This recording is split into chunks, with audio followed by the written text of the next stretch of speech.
ಯಾವ ರೀತಿಯಾಗಿ ಇದೀಗ ಸಿಎಂ ವಿಚಾರ ಚರ್ಚೆ ಇರುವಂತಹ ಸಂದರ್ಭದಲ್ಲಿ ರಾಜ್ಯದ ಕರಿಮಣಿ ಮಾಲೀಕ ಯಾರು ಅನ್ನೋದನ್ನ ಮೊನ್ನೆ ಸುನಿಲ್ ಕುಮಾರ್ ಕೇಳಿದಂತಹ ಸಂದರ್ಭದಲ್ಲಿ ಇದಕ್ಕೆ ಇವತ್ತು ಬಿಜೆಪಿಯವರಿಗೂ ಉತ್ತರ, ಹಾಗೆಯೇ ಕಾಂಗ್ರೆಸ್ನವರಿಗೂ ಉತ್ತರ ಅನ್ನುವಂತಹ ರೀತಿಯಲ್ಲಿ ಸಿದ್ದರಾಮಯ್ಯ ಅವರು ಸ್ಪಷ್ಟನೆಯನ್ನ ಕೊಟ್ಟಿದ್ದಾರೆ. ಹೈಕಮಾಂಡ್ ಮತ್ತೊಂದು ರೀತಿಯಾದಂತಹ ಎಐಸಿಸಿ ನಾಯಕರು ಬೆಳವಣಿಗೆಗಳನ್ನ ಮಾಡ್ತಾ ಇದ್ದಾರೆ. ಇವೆಲ್ಲದರ ಸಂಪೂರ್ಣ ವರದಿಯನ್ನ ನಾವು ತೋರಿಸ್ತೇವೆ, ನೋಡ್ಕೊಂಡ್ ಬರೋಣ.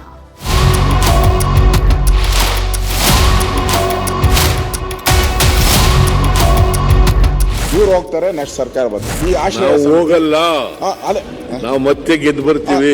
ನಾವು 100 ಮತ್ತೆ ಗೆದ್ದು ಬರ್ತೀವಿ. ಬರ್ಕೊಳಪ್ಪ ಅಶೋಕ, ನಾನೇ ಪರ್ಮನೆಂಟ್. 5 ವರ್ಷ ಅಂದ್ರು, ಕಾಣೆ ಆಗೋಟ್ರು. ನವೆಂಬರ್ 5 ವರ್ಷ ಇದ್ರೆ ಅದೇ ಪುಣ್ಯ. ನಾನು ಹೇಳೋಂಥದ್ದು ನೆಕ್ಸ್ಟ್ ಬಂದಂತ ಸರ್ಕಾರ ನಾನೇ ಇರ್ತೀನಿ. ಹೀಗೆ ಸಿಎಂ ಪದೇ ಪದೇ ನಾನೇ ಸಿಎಂ, ನಾನೇ ಮುಂದಕ್ಕೂ ಇರ್ತೇನೆ ಅನ್ನೋದಕ್ಕೆ ಹತ್ತಾರು ಬೆಳವಣಿಗೆಗಳೇ ಸಾಕ್ಷಿಯಾಗಿ ನಿಂತಿವೆ. ಕಾಂಗ್ರೆಸ್ನಲ್ಲಿ ಮತ್ತೆ ಮತ್ತೆ ಸಿಎಂ ಬದಲಾವಣೆ, ಅಧಿಕಾರ ಹಂಚಿಕೆ ಬಗ್ಗೆ ಚರ್ಚೆ ಮುನ್ನೆಲೆಗೆ ಬರುತ್ತಲೇ ಇದೆ. ದಿನಕ್ಕೊಂದು ಸಭೆ, ಘಳಿಗೆಗೊಂದು ಬೆಳವಣಿಗೆ ಆಗುತ್ತಲೇ ಇವೆ.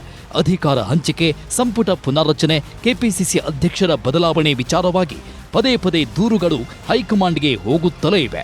ಒಂದೊಂದೇ ಟೀಮ್ ಹೈಕಮಾಂಡ್ ನಾಯಕರನ್ನ ಎಡೆತಾಕುತ್ತಿದ್ದಾರೆ. ಅಷ್ಟೇ ಅಲ್ಲ, ಮಲ್ಲಿಕಾರ್ಜುನ ಖರ್ಗೆ ಅವರನ್ನೂ ಭೇಟಿ ಮಾಡಿ ತಮ್ಮ ಕಷ್ಟ ಸುಖ ಹೇಳಿಕೊಡ್ತಿದ್ದಾರೆ.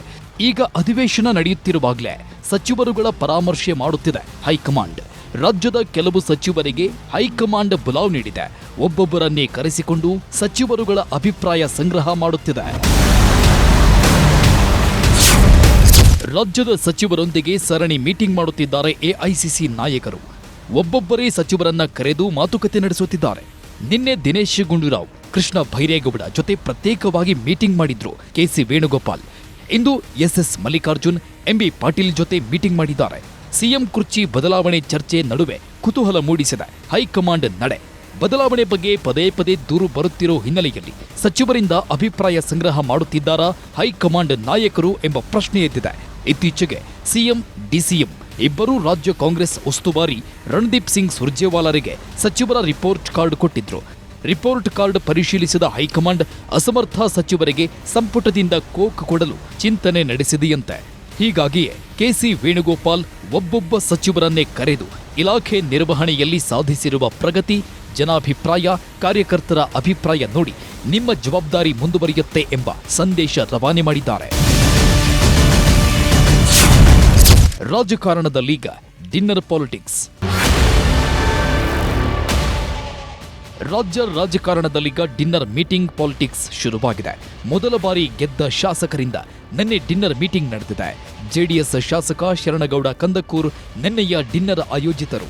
ಕಾಂಗ್ರೆಸ್ ಶಾಸಕರಾದ ಬಸವರಾಜ ಶಿವಗಂಗಾ, ಗಣಿಗ ರವಿಕುಮಾರ್ ಮೂಲಕ ಮೊದಲ ಬಾರಿ ಗೆದ್ದ ಎಲ್ಲಾ ಶಾಸಕರನ್ನ ಊಟಕ್ಕೆ ಸೇರಿಸಲಾಗಿತ್ತು. ಔತಣಕೂಟದಲ್ಲಿ ಬಿಜೆಪಿ ಶಾಸಕ ಬಿವೈ ವಿಜೇಂದ್ರ ಕೂಡ ಭಾಗಿಯಾಗಿದ್ರು. ಅಷ್ಟೇ ಅಲ್ಲ, ಕಾರ್ಮಿಕ ಸಚಿವ ಸಂತೋಷ್ ಲಾಡ್ ಕೂಡ ಡಿನ್ನರ್ ಮೀಟಿಂಗ್ನಲ್ಲಿ ಭಾಗಿಯಾಗಿದ್ರು. ನಿನ್ನೆಯ ಡಿನ್ನರ್ನಲ್ಲಿ 3 ಪಕ್ಷಗಳ ಶಾಸಕರು ಭಾಗಿಯಾಗಿದ್ದು ಸದ್ಯದ ಸಸ್ಪೆನ್ಸ್. ಕಾಂಗ್ರೆಸ್ ಸರ್ಕಾರದ ಕುರ್ಚಿ ಕಚ್ಚಾಟ, ಬಿಜೆಪಿಯಲ್ಲಿನ ರಾಜ್ಯಾಧ್ಯಕ್ಷರ ಬದಲಾವಣೆ, ಜೆಡಿಎಸ್ನ ರಾಜ್ಯಾಧ್ಯಕ್ಷ ಆಯ್ಕೆ ವಿಚಾರದ ಚರ್ಚೆಗಳಾಗಿವೆ. ಆಯ್ಕೆಯಾಗಿ ಬಂದಿರುವ ಹೊಸ ಶಾಸಕರ ಒಕ್ಕಲಿಗ ಲಿಂಗಾಯತ ಸಮುದಾಯಗಳ ಸಮೀಕರಣದ ಬಗ್ಗೆಯೂ ಒಂದಷ್ಟು ಚರ್ಚೆ ಆಗಿದೆ. ಅಷ್ಟೇ ಅಲ್ಲ, ಸಂದಿಗ್ಧ ಸ್ಥಿತಿಗಳನ್ನು ಮುಂದಿನ ರಾಜಕೀಯ ನಡೆ ಹೇಗಿರಬೇಕೆಂಬ ಬಗ್ಗೆಯೂ ಶಾಸಕರು ಒಮ್ಮತದ ನಿರ್ಧಾರಕ್ಕೆ ಬರುವ ಬಗ್ಗೆ ಮಾತುಕತೆ ನಡೆದಿದೆ. ಸರ್ಕಾರದಿಂದ ಕ್ಷೇತ್ರಗಳಿಗೆ ಬರಬೇಕಾದ ಅನುದಾನಕ್ಕಾಗಿ ಒತ್ತಡ ಹೇರುವ ಬಗ್ಗೆಯೂ ಶಾಸಕರು ನಿರ್ಧರಿಸಿದ್ದಾರೆ. ಕುತೂಹಲ ಮೀಡಿಯಾದಲ್ಲಿರ್ಬೋದು, ನಮಗೇನು ಕುತೂಹಲ ಇಲ್ಲ. ನಾವು ಸರ್ವೇ ಸಾಮಾನ್ಯ. ಇದು ಪ್ರತಿ ಬಾರಿ ಸೆಷನ್ ನಡೆದಾಗಲೂ ಬೆಳಗಾವಿಲೂ ಸೇರಿದ್ದೀವಿ, ಬೆಂಗಳೂರಲ್ಲೂ ಸೇರಿದ್ದೀವಿ, ಹೋದ್ ಸರಿನೂ ಸೇರಿದ್ದೀವಿ. ಈ ಸಲ ನಮ್ಮ ಶರಣು ಕುಂದಾಪುರ ಊಟ ಕೊಡಬೇಕು ಅಂತ ಹೇಳಿದಾಗ ನಾನು ಶಿವಗಂಗಾ ಆರ್ಗನೈಸ್ ಮಾಡಿದೀವಿ, ಕರೆದಿದ್ದೀವಿ, ಬಂದಿದ್ದಾರೆ, ಊಟ ಮಾಡಿದೀವಿ. ರಾಜಕಾರಣ ಚರ್ಚೆ ಮಾಡದೇ ಇರ್ತೀವ ಎಲ್ಲ MLAಗಳು ಸೇರ್ಕೊಂಡಾಗ. ಆದರೆ ನೀವು ಅನ್ಕೊಳ್ತಾರ ರಾಜಕೀಯ ಅಲ್ಲ ನೋಡಿ.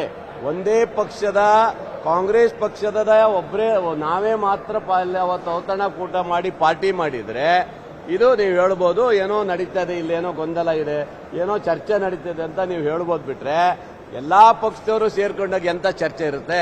ಯಾವ ಇದು ಚರ್ಚೆನೂ ಆಗಿಲ್ಲ, ಏನೂ ಆಗಿಲ್ಲ. ಔತಣಕೂಟದಲ್ಲಿ ಭಾಗವಹಿಸಿ ಅವರವರು ಊಟ ಮಾಡಿ ತಮ್ಮ ಸ್ಥಾನಕ್ಕೆ ಹೋಗಿದ್ದಾರೆ. ಅಷ್ಟು ಬಿಟ್ರೆ ಬೇರೆ ಏನು ಇಲ್ಲ. ಈ ಮಧ್ಯೆ ನಾಳೆಯೂ ಇನ್ನೆರಡು ಡಿನ್ನರ್ ಮೀಟಿಂಗ್ಗಳಿವೆ. ಶಿಕ್ಷಣ ಸಚಿವ ಮಧು ಬಂಗಾರಪ್ಪ ಶಿವಮೊಗ್ಗ ಭಾಗದ ಕೆಲವು ಶಾಸಕರನ್ನ ಊಟಕ್ಕೆ ಕರೆದಿದ್ದಾರೆ. ಹಾಗೆಯೇ ಕೆಪಿಸಿಸಿ ಅಧ್ಯಕ್ಷ ಡಿಕೆ ಶಿವಕುಮಾರ್ ಕೂಡ ನಾಳೆ ಡಿನ್ನರ್ ಕರೆದಿದ್ದಾರೆ. ಕೆಪಿಸಿಸಿ ಅಧ್ಯಕ್ಷರಾಗಿ ಡಿಕೆಶಿ 5 ವರ್ಷ ಪೂರೈಸಿದ ಹಿನ್ನೆಲೆಯಲ್ಲಿ ಡಿನ್ನರ್ ಕರೆದಿದ್ದಾರೆ. ಸಿಎಂ, ಕಾಂಗ್ರೆಸ್ ಸಚಿವರು, ಶಾಸಕರಿಗೆ ಆಹ್ವಾನ ನೀಡಿದ್ದಾರೆ ಡಿಕೆ ಶಿವಕುಮಾರ್. ಹೀಗೆ ಎಲ್ಲ ಮೀಟಿಂಗ್, ಡಿನ್ನರ್ ನಡೀತಾ ಇರುವಾಗಲೇ ಸಿಎಂ ಸಿದ್ದರಾಮಯ್ಯನವರು ಅಧಿವೇಶನದಿಂದಲೇ ಹೊಸ ಸಂದೇಶ ರವಾನೆ ಮಾಡಿದ್ದಾರೆ. ಇನ್ನೂ 5 ವರ್ಷ ನಾನೇ ಸಿಎಂ, ಅಷ್ಟೇ ಅಲ್ಲ ಮುಂದಿನ ಚುನಾವಣೆ ಬಳಿಕವೂ ನಾನೇ ಇರುತ್ತೇನೆ ಎಂಬ ಸಂದೇಶ ರವಾನೆ ಮಾಡಿದ್ದಾರೆ. ಗ್ಯಾರಂಟಿ ಅನುಷ್ಠಾನ ಸಮಿತಿ ಬಗ್ಗೆ ಚರ್ಚೆಗಳು ತಾರಕಕ್ಕೇರಿದ್ದ ಸಂದರ್ಭದಲ್ಲಿ ಪ್ರತಿಪಕ್ಷ ನಾಯಕ ಆರ್ ಅಶೋಕ್ ಮಾತಿಗೆ ಟಕ್ಕರ್ ಕೊಟ್ಟ ಸಿದ್ದರಾಮಯ್ಯ ನಾನೇ ಸಿಎಂ ಅಂದ್ರು. ನೆಕ್ಸ್ಟ್ ಸರ್ಕಾರ ಒಂದು ಬರ್ತತೆ ಅಂತ ಇಟ್ಕೊಳ್ಳಿ, ಇವ್ರು ಹೋಗ್ತಾರೆ, ನೆಕ್ಸ್ಟ್ ಸರ್ಕಾರ ಬರ್ತದೆ. ಅವ್ರು ಏನ್ ಮಾಡ್ತಾರೆ, ಈ ಆಶ್ರಯ ನಾವು ಹೋಗಲ್ಲ, ಅದೇ ನಾವು ಮತ್ತೆ ಗೆದ್ದು ಬರ್ತೀವಿ.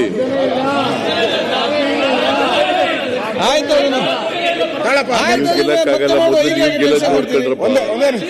ನೀವು ಮೊದಲು ಗೆಲ್ಲೋದು ನೋಡ್ಕೊಳ್ಳಿ. ನಾವು 100 ಮತ್ತೆ ಗೆದ್ದು ಬರ್ತೀವಿ. ಅದ್ರ ಬಗ್ಗೆ ಎರಡನೇ ಮಾತಿಲ್ಲ. ಅಧ್ಯಕ್ಷರೇ, ನಾನು ಬೈ ಎಲೆಕ್ಷನ್ ಅಲ್ಲೂ ಕೂಡ ಹಿಂಗೆ ಏನಾಯ್ತು? ಬೈ ಎಲೆಕ್ಷನ್ ಎಷ್ಟು ಸರಿ ಎಲೆಕ್ಟ್ ಆಗವರು, ನೀವ್ಯಾಕೆ ಏನಾಯ್ತು? ಹೀಗೆ ನಾನೇ ಸಿಎಂ ಅಂತ 2018ರಲ್ಲೂ ಹೇಳ್ತಿದ್ರೆ ಕಡೆಗೆ ಏನಾಯಿತು ಅಂತ ಅಶೋಕ್ ಪ್ರಶ್ನೆ ಮಾಡಿದ್ರು. ಅದಕ್ಕೂ ಉತ್ತರ ಕೊಡೋವಾಗಲೇ ನಾನೇ ಸಿಎಂ ಅಂದ್ರು. ಬರ್ಕೊಳಪ್ಪ ಅಶೋಕ, ನಾನೇ ಪರ್ಮನೆಂಟ್, 5 ವರ್ಷ ಅಂದ್ರು. ಕಾಣೆ ಆಗೋಟ್ರು. ಕಾಣೆ ಅಂತೆ ಮಾಯವಾದನು ನಮ್ಮ ಶಿವ ಅಂತೇಳಿ ಕಾಣೆ ಆಗೋದು. ಇವಾಗ ಮತ್ತೆ ಹೇಳ್ತಾವ್ರೆ ನಾನ್ ಬರ್ತೀನಿ ಅಂತ. ಅದೇ ಎಲ್ಲರೂ ಅದಕ್ಕೆ ಅಂದ್ರೆ ಒಂದೇ ನಿಮಿಷ ಮುಖ್ಯಮಂತ್ರಿಗಳು ನಿಮ್ಮ ದಮ್ಮು ಏನಾಯ್ತು? ಒಂದೇ ನಿಮಿಷ ಕಾಣಪ್ಪ, ನನ್ಗೆ ಗೋಪಾಲಕೃಷ್ಣ ಒಂದೇ ನಿಮಿಷ ಸರ್, ನಮ್ಗೆ ಅವರು ಇನ್ನ 5 ವರ್ಷ ಪೂರೈಸ್ಲಿ ಅಂತಾನೆ ನಾವು ಬಯಸ್ತೀರಿ. ನವೆಂಬರ್ ನಮ್ಗೆ 5 ವರ್ಷ ಇದ್ರೆ ಅದೇ ಪುಣ್ಯ. ನಾನು ಹೇಳುವಂಥದ್ದು ನೆಕ್ಸ್ಟ್ ಬಂದಂತ ಸರ್ಕಾರ ನಾನೇ ಇರ್ತೀನಿ. ನೆಕ್ಸ್ಟ್ ಬಂದಂತ ಸರ್ಕಾರ ನೀವು ಸೊ ಅಸ್ಥಿರತೆಯ ರಂಪಾಟ, ಆರೋಪ ಪ್ರತ್ಯಾರೋಪಗಳ ಮಧ್ಯೆಯೇ ಅತಿದೊಡ್ಡ ಸಂದೇಶವೊಂದು ಸದನದಿಂದಲೇ ಹೊರಬಿದ್ದಿದೆ. ಇದು ಸಿಎಂ ಕುರ್ಚಿ ಮೇಲೆ ಕಣ್ಣಿಟ್ಟಿರುವ ಡಿಕೆ ಶಿವಕುಮಾರ್ಗಂತೂ ಶಾಕಿಂಗ್ ಸಂದೇಶವೇ ಸರಿ. ಹೇಗಿದ್ರೂ ನಾಳೆ ಡಿಕೆ ಡಿನ್ನರ್ ಕೊಡ್ತಿದ್ದಾರೆ, ಸಿಎಂ ಕೂಡ ಬರ್ತಿದ್ದಾರೆ. ಅಲ್ಲೇ ಎಲ್ಲದಕ್ಕೂ ಇನ್ನಷ್ಟು ಸ್ಪಷ್ಟತೆ ಸಿಗಲಿದೆ. ಅಲ್ಲಿಯವರೆಗೂ ತೆರೆಮರೆಯ ರಾಜಕೀಯ ದಾಟವಂತೂ ಇದ್ದೇ ಇರುತ್ತೆ. Bureau report, news 18. ಇವತ್ತು ಸಿಎಂ ಸಿದ್ದರಾಮಯ್ಯ ಅವರು ಸಂದೇಶವನ್ನ ಕೊಟ್ಟಿದ್ದಾರೆ. ಯಾಕಂದ್ರೆ ಪದೇ ಪದೇ ಈ ವಿಚಾರ ಚರ್ಚೆ ಆಗ್ತಾ ಇರುವಂತಹ ಸಂದರ್ಭದಲ್ಲಿ ಮೊನ್ನೆ ಕೂಡ ಒಂದಷ್ಟು ಸಂದೇಶವನ್ನ ರವಾನೆ ಮಾಡಿದ್ರು. ಮುಂದಿನ ಚುನಾವಣೆಯಲ್ಲೂ ಕೂಡ ನಾನು ಸ್ಪರ್ಧೆ ಮಾಡ್ತೀನಿ ಅನ್ನುವಂತಹ ವಿಚಾರವನ್ನ ಹೇಳಿದ್ರು. ಅವೆಲ್ಲದರ ಮಧ್ಯೆ ಎಐಸಿಸಿ ನಾಯಕರಾಗಿರುವಂತಹ ಮಲ್ಲಿಕಾರ್ಜುನ ಖರ್ಗೆ ಅವರು ಕೂಡ ಡಿಕೆಶಿಗೆ ಸಿದ್ದರಾಮಯ್ಯ ಅವರು ಮತ್ತು ನೀವಿಬ್ರು ಒಟ್ಟಾಗಿ ಹೋಗಿ ಒಂದೇ ದಾರಿಯಲ್ಲಿ ಹೋಗಿ ಹೀಗೀಗ ಆಗಬೇಡಿ ಅನ್ನೋದನ್ನ ಕೂಡ ಹೇಳಿದ್ರು. ಹಾಗಾಗಿ ಇದೀಗ ಡಿಕೆಶಿ ಹಾಗೆಯೇ ಡಿಕೆಶಿ ಬಣದವರಿಗೆ ಒಂದು ರೀತಿಯಾದಂತಹ ಆತಂಕ ಅಂತೂ ಉಂಟಾಗಿದೆ.